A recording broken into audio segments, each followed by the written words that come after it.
Hello ನಮಸ್ಕಾರ ಸ್ನೇಹಿತರೆ. ಇಲ್ಲಿ ವೈಷ್ಣವ್ ಪ್ರಾಣನೇ ಅಪಾಯಕ್ಕೆ ಸಿಕ್ಕಿ ಹಾಕಿಕೊಂತ ಒಟ್ಟಿನಲ್ಲಿ ಇಲ್ಲಿ ಕಾವೇರಿ ಪ್ಲ್ಯಾನ್ ಅಂತೂ ಉಲ್ಟಾ ಹೊಡೆಯುತ್ತೆ, ಫ್ಲಾಪ್ ಆಗುತ್ತೆ. ಹಾಗಿದ್ರೆ ಏನಾಯಿತು, ಏನು ಕತೆ, ಇದು ಎಲ್ಲವನ್ನ ಕೂಡ ತಿಳ್ಕೊಬೇಕು ಅಂದರೆ ಈಗಲೇ ನಮ್ಮ ಈ ಚಾನಲ್ನ ಸಬ್ಸ್ಕ್ರೈಬ್ ಮಾಡಿ, ಹಾಗೆ ಈ ಒಂದು ವಿಡಿಯೋವನ್ನು ಪೂರ್ತಿಯಾಗಿ ನೋಡಿ. ಇಲ್ಲಿ ಅನ್ಕೋತಿರೋದೇ ಒಂದು, ಆಗ್ತಿರೋದೇ ಮಗುದೊಂದು. ಇಲ್ಲಿ ಲಕ್ಷ್ಮಿನ ನಂಬಿಸಿ ಆಕೆಯನ್ನು ಬಲಿ ಕೊಡೋಕ್ಕೆ ಸಿದ್ಧತೆ ಮಾಡ್ಕೊಳ್ಳೋಕ್ಕೆ ಮುಂದಾಗ್ತಾರೆ ಕಾವೇರಿಯವರು. ಆದರೆ ಕಾವೇರಿಯವರ ಪ್ಲ್ಯಾನ್ ವರ್ಕ್ ಆಗೋದಿಲ್ಲ. ಬಿಕಾಸ್ ಲಕ್ಷ್ಮಿ ಕಾವೇರಿ ಎಷ್ಟೇ ನಾಟಕ ಮಾಡಿದ್ರೂ ಕೂಡ ನಂಬೋಕೆ ಚಾನ್ಸ್ ಇಲ್ಲ. ಅಷ್ಟರ ಮಟ್ಟಿಗೆ ಕಾವೇರಿ ವಿಶ್ವದಲ್ಲಿ ಸ್ಟೇಬಲ್ ಆಗಿದ್ದಾಳೆ ಲಕ್ಷ್ಮಿ ಅಂತ ಹೇಳ್ಬೋದು. ಈ ಒಂದು ನಾಟಕದ ಮಧ್ಯೆ ಎದ್ದು ಬಂದಿದ್ದೆ ಕಾವೇರಿಯವರು ಲಕ್ಷ್ಮಿ ಡ್ರೆಸ್ ಮಾಡ್ಕೊತಿದ್ದಾಗ ಬಂದಿದ್ದೆ ಲಕ್ಷ್ಮಿ ಹತ್ರ ಕ್ಷಮೆ ಕೇಳ್ತಾರೆ.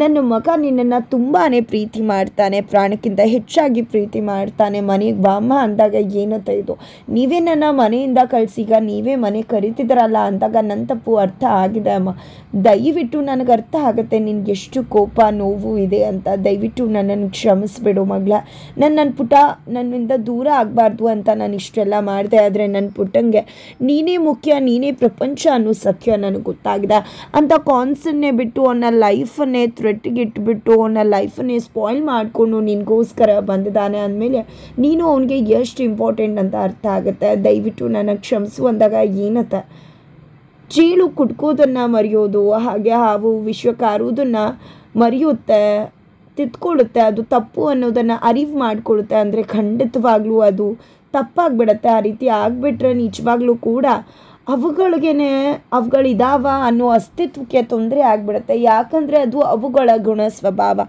ಅದು ಎಂದೂ ಕೂಡ ಬಿಟ್ಟು ಹೋಗಕೂಡ್ದು ಅಂತ ಹೇಳ್ತಾಳೆ. ಹಾಗೆ ನೀವು ಅಷ್ಟೇ ಒಳ್ಳೆಯವರಾದ್ರಿ ಅಂತ ಅಂದ್ಕೊಂಡ್ರೆ ನನಗಿಂತ ಮುಟ್ಟಾಳಿ ಇನ್ನೊಬ್ಳಿಲ್ಲ. ಯಾವುದೇ ಕಾರಣಕ್ಕೂ ಕೂಡ ನಾನು ನಿಮ್ಮನ್ನು ನಂಬೋದಿಲ್ಲ. ಯಾವ ಹೊಸ ನಾಟಕ ಮಾಡ್ತಿದ್ದೀರಾ, ಯಾವ ಹೊಸ ನಾಟಕಕ್ಕೆ ಮುನ್ನುಡಿ ಬರೀತಿದ್ದೀರಾ ಅಂತ ನೇರವಾಗಿ ಪ್ರಶ್ನೆ ಮಾಡ್ತಿದ್ದಾಳೆ ಲಕ್ಷ್ಮಿ.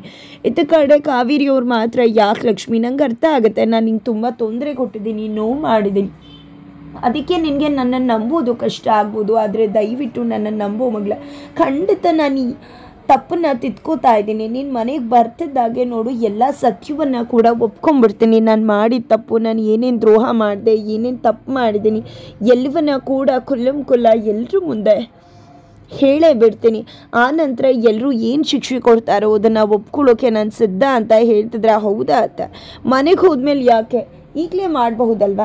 ಹೇಗೂ ಸ್ಟೇಜ್ ಮೇಲೆ ವೈಷ್ಣವ್ ಅವರಿದ್ದಾರೆ, ರಾವಣ ದಹನಕ್ಕೆ ಸಿದ್ಧತೆ ಆಗ್ತದೆ. ಅದರ ನಡುವೆ ರಾವಣ ದಹನದ ಸ್ಟೇಜ್ನ ಮೇಲೆ ಕಾವೇರಿ ಸತ್ಯದ ಅನಾವರಣ ಅಂದರೆ ಹೇಗಿರುತ್ತೆ, ಹೋಗಿರುತ್ತೆ. ಸತ್ಯ ಹೇಳೋದಕ್ಕೆ ಸಮಯ ಅನ್ನೋ ಮುಹೂರ್ತ ಎಲ್ಲ ನೋಡೋ ಅವಶ್ಯಕತೆ ಏನಿದೆ ಅತ್ತೆ, ಹೋಗಿ ಸತ್ಯವನ್ನು ಹೇಳಿಬಿಡಿ ಅಂತ ಹೇಳಿ ಮಾತನಾಡ್ತಿದ್ದಾಳೆ. ಈ ಕಡೆ ಲಕ್ಷ್ಮಿ, ಈ ಕಡೆ ಕಾವೇರಿಯವ್ರನ್ನ ಲಾಕ್ ಮಾಡಿಬಿಟ್ಲು. ಕಾವೇರಿಗೆ ಏನು ಮಾಡಬೇಕು ಅಂತ ಗೊತ್ತಾಗಲಿಲ್ಲ. ಅದರ ನಡುವೆ ಲಕ್ಷ್ಮಿಯ ಟರ್ನ್ ಬರುತ್ತೆ. ಹಾಗಾಗಿ ಆಕೆ ಸ್ಟೇಜ್ ಮೇಲೆ ಹೋದರೆ ಈ ಕಡೆ ಕಾವೇರಿಯವರು ಪಾಪ ಕೊನೆ ಗಳಿಗೆಯಲ್ಲಿ ಸಾಯ್ತಿದ್ದಾಳೆ. ಸಾಯೋಕ್ಕೂ ಮುನ್ನ ಒಂದು ಸಾವಿಗೆ ನ್ಯಾಯ ಸಿಕ್ತು ಅಂತ ಅಂದ್ಕೊಂಡು ಸಾಯ್ಲಿ ಅಂತ ಬಂದು ನಾಟಕ ಮಾಡಿದ್ರೆ, ನನಗೆ ಇಷ್ಟೆಲ್ಲ ಮಾಡ್ತಿದ್ಯಾ, ಇಷ್ಟೆಲ್ಲ ಕೌಂಟರ್ ಕೊಡ್ತೀಯಾ, ನೋಡು ನಿನ್ನ ಕತೆ ಹೇಗೆ ಮುಗಿಸ್ತೀನಿ ಅಂತ ಹೇಳಿ ಕಾವೇರಿ ಚಿಂಗಾರಿಗೆ ಕಾಲ್ ಮಾಡಿದೆ. ಒಂದಷ್ಟು ಪಟಾಕಿಗಳನ್ನ ಹಾಕು, ಆ ಲಕ್ಷ್ಮಿ ಹೇಗೆ ಸುಟ್ಟು ಹೋಗಬೇಕು ಅಂದರೆ ಒಂದು ಸಣ್ಣ ಮೂಳೆ ಕೂಡ ಸಿಗಬಾರ್ದು, ಆ ರೀತಿ ಆಕೆ ಸುಟ್ಟು ಹೋಗ್ಬಿಡ್ಬೇಕು ಅದ್ರ ಒಳಗಡೆ ಅಂತ ಹೇಳಿದ್ದಾರೆ. ಅದೇ ರೀತಿಯಾಗಿ ಚಿಂಗಾರಿ ತುಂಬ ಪಟಾಕಿಗಳನ್ನು ಅಲ್ಲಿಗೆ ಹಾಕೋದ್ರ ಮುಖಾಂತರ ಕಾವೇರಿ ಹೇಳಿದ ಆ ಒಂದು ರಾಣಿ ಬೊಂಬೆಯನ್ನು ಹುಡ್ಕೊಂಡು ಬಂದಿದೆ. ಬೀದಿಲೂ ಹುಡ್ಕೊಂಡು ಬಂದು ಅದೇ ರೀತಿ ಇರೋ ರಾಣಿ ಬೊಂಬೆನ ತೊಗೊಂಡು ಬಂದು ಆ ರಾವಣ ದಹನ ಆಗ್ತಿರೋ ಜಾಗದಲ್ಲಿ ಇಟ್ಬಿಟ್ರು.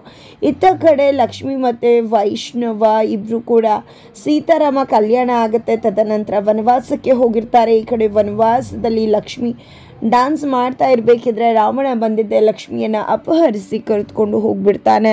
ತದನಂತರ ಈ ಕಡೆ ವೈಷ್ಣವಂತೂ ತನ್ನ ಹೆಂಡತಿ ಕಾಣಿಸ್ತಿಲ್ಲ ಅಂತಾನೆ ಈ ಕಡೆ ಹೆಂಡತಿನ ಹುಡ್ಕೊಂಡು ಮುಂದಾಗ್ತಿದ್ದಾರೆ. ಇದರ ನಡುವೆ ಸೀನ್ ಕಟ್ ಆಗುತ್ತೆ. ಬ್ಯಾಕ್ ಸ್ಟೇಜ್ಗೆ ಬಂದಿದೆ, ಎಷ್ಟು ಚಂದ ಡ್ಯಾನ್ಸ್ ಮಾಡಿದ್ರಿ ಗೊತ್ತಾ. ನಿಜವಾಗ್ಲೂ ಕೂಡ ಸ್ಟೇಜ್ ಮೇಲೆ ನಿಮ್ಮನ್ನು ನೋಡಿ ನಿಜವಾಗ್ಲೂ ಕೂಡ ನಾನು ಕಳೆದು ಹೋಗ್ಬಿಟ್ಟೆ. ನಿಮ್ಮಂಥ ಹೆಂಡತಿನ ಪಡೆಯೋಕೆ ನಾನು ನಿಜವಾಗ್ಲೂ ತುಂಬ ಪುಣ್ಯ ಮಾಡಿದ್ದೀನಿ. ನೀವೇನಾದರೂ ನನ್ನ ಜೀವನದಲ್ಲಿ ಬರದೇ ಇದ್ದಿದ್ರೆ ಖಂಡಿತ ನನ್ನ ಲೈಫು ಫುಲ್ಫಿಲ್ ಆಗ್ತಾನೇ ಇರಲಿಲ್ಲ. I really love you Lakshmi ಅವರೇ. ನಿಜವಾಗ್ಲೂ ಹೇಳಬೇಕು ಅಂದರೆ ಈ ಒಂದು ಕ್ಷಣಕ್ಕೆ ನನಗೆ ಜೀವ ಹೋಗ್ಬಿಟ್ರೂ ಕೂಡ ಪರವಾಗಿಲ್ಲ, ಅಷ್ಟು ತೃಪ್ತಿ ಇದೆ ನನಗೆ ಅಂತ ಹೇಳ್ತಿದ್ದಾರೆ. ಈ ಕಡೆ ಲಕ್ಷ್ಮಿಗೂ ಕೂಡ ತುಂಬಾ ಖುಷಿ ಆಗುತ್ತೆ. ಎಂದು ಕೂಡ ನೀವು ನನ್ನನ್ನು ಬಿಟ್ಟು ಹೋಗೋದಿಲ್ಲ ಅಲ್ವಾ, ಎಂದು ಕೂಡ ಹೀಗೆ ನೀವು ನನ್ನ ಜೊತೆ ಇರ್ತೀರಾ ಅಲ್ವಾ ಅಂತ ಹೇಳಿ ಲಕ್ಷ್ಮಿ ಹೇಳಿದಾಗ, ನಾನು ಯಾಕೆ ಬಿಟ್ಟು ಹೋಗಲಿ, ಯಾವತ್ತೂ ಕೂಡ ನಾನು ನಿಮ್ಮ ಜೊತೆನೇ ಇರ್ತೀನಿ ಅಂತ ವೈಷ್ಣವ್ ಕೂಡ ಹೇಳ್ತಾನೆ.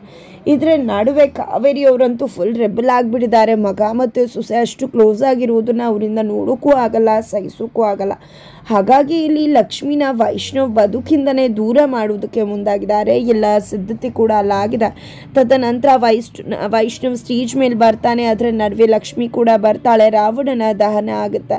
ಖಂಡಿತ ರಾವಣ ಅಂತಕ್ಕಂಥದ್ದು ನಮ್ಮ ಮನಸ್ಸಲ್ಲೇ ಇರುತ್ತೆ. ನಮ್ಮ ಮನಸ್ಸಲ್ಲಿ ಇರ್ತಕ್ಕಂಥ ಒಳ್ಳೆ ಮನಸ್ಸೇ ರಾಮ. ಕೆಟ್ಟ ಆಲೋಚನೆಗಳು, ಕೆಟ್ಟ ಮತ್ಸರ, ಕೆಟ್ಟ ಯೋಚನೆಗಳೇ ರಾವಣನನ್ನು ಹತ್ತಿಕ್ಕಲೇಬೇಕು. ಧರ್ಮ ಯುದ್ಧಕ್ಕೆ ಜಯ ಸಿಗಲೇಬೇಕು ಅಂತ ಅಂದ್ಕೊಂಡಿದ್ದ ಈ ಕಡೆ ಲಕ್ಷ್ಮಿ ಮಾತನಾಡ್ತಿದ್ದಾಳೆ. ತದನಂತರ ರಾವಣನ ಹುಡುಕ್ತಾ ಆಂಜನೇಯನ ಜೊತೆಗೂಡಿ ಫೈನಲಿ ರಾವಣನ ಲಂಕಾಪುರಕ್ಕೆ ವೈಷ್ಣವ್ ಬಂದಿದ್ದಾಯಿತು. ಇತ್ತ ಕಡೆ ರಾವಣನ ದಹಿಸಬೇಕಾಗಿದೆ. ಹಾಗಾಗಿ ಬೆಂಕಿಯ ಬಾಣವನ್ನು ಬಿಡುಗಡೆ ಮಾಡುವುದ್ರ ಮುಖಾಂತರ ರಾವಣನ ದಹನಕ್ಕೆ ವೈಷ್ಣವ್ ಸಿದ್ಧವಾಗ್ತಾ ಇದ್ರೆ, ಇತ್ತ ಕಡೆ ಲಕ್ಷ್ಮಿ ಆ ಒಂದು ರಾವಣ ದಹನದ ಬಳಿ ತನ್ನ ರಾಣಿ ಬೊಂಬೆ ಇರೋದನ್ನ ನೋಡ್ಬಿಡ್ತಾಳೆ. ನೋಡಿದ್ದೆ ರಾಣಿ ಬೊಂಬೆ ಅಂತ ಹೇಳಿ ಓಡ್ ಹೋಗ್ತಿದ್ದಾಳೆ. ಆದರೆ ಅದರ ನಡುವೆ ವೈಷ್ಣವ್ ಸುಳಿವೇ ಸಿಗ್ದಾರೋ ಹಾಗೆ ಆ ರಾವಣ ಬೊಂಬೆಯ ಮೇಲೆ ಬೆಂಕಿಯ ಬಾಣವನ್ನು ಬಿಟ್ಟಿದ್ದೆ. ರಾವಣನ ಬೊಂಬೆ ಧಗಧಗಿಸಿ ಉರಿತಾ ಇದೆ. ಈ ಉರಿತಿರುವುದ್ರೊಳಗಡೆ ಜಸ್ಟ್ ಆ ಒಂದು ಬೊಂಬೆ ಉರಿತಾ ಇದೆಯಾ, ಈ ಕಡೆ ಲಕ್ಷ್ಮಿ ಕೂಡ ಧಗಧಗಿಸಿ ಹೋಗ್ತಿದ್ದಾಳೆ. ಬೊಂಬೆ ಎತ್ಕೊಳ್ಳೋಕೆ ಬಂದ ಲಕ್ಷ್ಮಿ ಬೆಂಕಿಯ ಕೆನ್ನಾಲಿಗೆಗೆ ಸಿಕ್ಕಿಬಿದ್ಲು. ಈ ಕಡೆ ಕಾವೇರಿಯವರಂತೂ ಫುಲ್ ಖುಷಿ ಆಗಿಬಿಟ್ಟಿದ್ದಾರೆ. ಆದರೆ ಅತ್ತ ಕಡೆ ಲಕ್ಷ್ಮಿ ಚೀರ್ಕೋತಿದ್ದಾಳೆ, ವೈಷ್ಣವ್ ಬನ್ನಿ ಕಾಪಾಡಿ ನನ್ನ ಅಂತ. ಹಾಗಿದ್ರೆ ಇಲ್ಲಿ ಸ್ಟೇಜ್ ಮೇಲೆ ತುಂಬ ದೂರದಲ್ಲಿ ವೈಷ್ಣವ್ ಇದ್ದಾನೆ.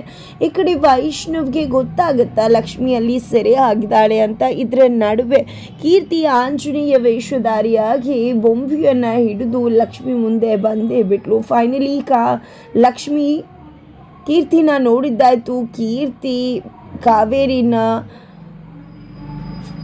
ಇನ್ನೆಲ್ಲ ಮಾಡುವುದಕ್ಕೆ, ಅಂತ್ಯಗೊಳಿಸುವುದಕ್ಕೆ ಆಗಮನವಾಗಿದ್ದಾಳೆ ಅಂತಾನೆ ಹೇಳ್ಬೋದು. ಆಗಿದ್ರೆ ಏನಾಗ್ಬೋದು, ಇತ್ತ ಕಡೆ ಲಕ್ಷ್ಮಿ ಜೀವನನ ಕಾಪಾಡೋದು ಕೀರ್ತಿನ ಅಥವಾ ಲಕ್ಷ್ಮಿ ಜೀವನ ಕಾಪಾಡೋದಕ್ಕೋಸ್ಕರ ವೈಷ್ಣವೇ ಎಂಟ್ರಿ ಕೊಡೋದ್ರ ಮುಖಾಂತರ ಇಲ್ಲಿ ಲಕ್ಷ್ಮಿನ ಪ್ರಾಣಾಪಾಯದಿಂದ ಪಾರು ಮಾಡಿ ಅವನೇ ಬೆಂಕಿಯ ಕೆನ್ನಾಲಿಗೆಗೆ ಸಿಕ್ಕಿ ಹಾಕಿಕೊಳ್ತಾನ. ಮಗನಿಗೆ ಚ್ಯುತಿ ಇಡೋಕೆ ಸಿದ್ಧವಾಗಿಬಿಟ್ರ ಈ ಕಡೆ ಕಾವೇರಿಯವರು. ಏನೋ ಮಾಡೋಕೆ ಹೋಗಿ ಏನೋ ಆಗಿ ಅವರ ಮಗನೇ ಲಾಕ್ ಆಗಿ ಈ ಕಡೆ ಕಾವೇರಿ ಕತೆ ಹೇಳೋಕ್ಕಾಗೋದಿಲ್ವ, ಏನಾಗುತ್ತೆ ಮುಂದಿನ ವಿಡಿಯೋದಲ್ಲಿ.